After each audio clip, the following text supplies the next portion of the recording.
அனைவருக்கும் வணக்கம். நாம இந்த வகுப்புல தமிழர்களின் வீரக்கலைகளில் ஒன்றான வீர விளையாட்டு சிலம்பாட்டத்தை பற்றி பார்க்கணும். சரிங்களா?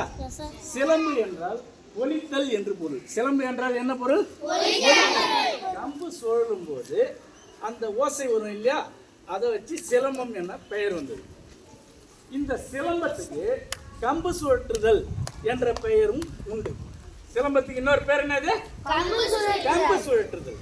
அதாவது எதிராளி வீசும் கம்பினை தடுத்தல் மற்றும் எதிராளியின் மீது உடலில் சிலம்பத்தை தொடுதல். இதுதான் இந்த விளையாட்டோட அடிப்படை.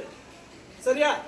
இப்போ இந்த சிறுவாரை கம்புன்ற மூங்கில் இனத்தை சேர்ந்துதான் இந்த சிலம்பு கொம்பு பயன்படுகிறது. இந்த சிலம்பாட்டம் ஆடுவதால் நமது மனமும் நாடி நரம்பும் ஒருங்கிணைக்கப்படும். சரியா? இந்த பயிற்சிகளை நமக்கு தெரிந்தவரை எளிதாக செய்து பார்க்குமா? செய்.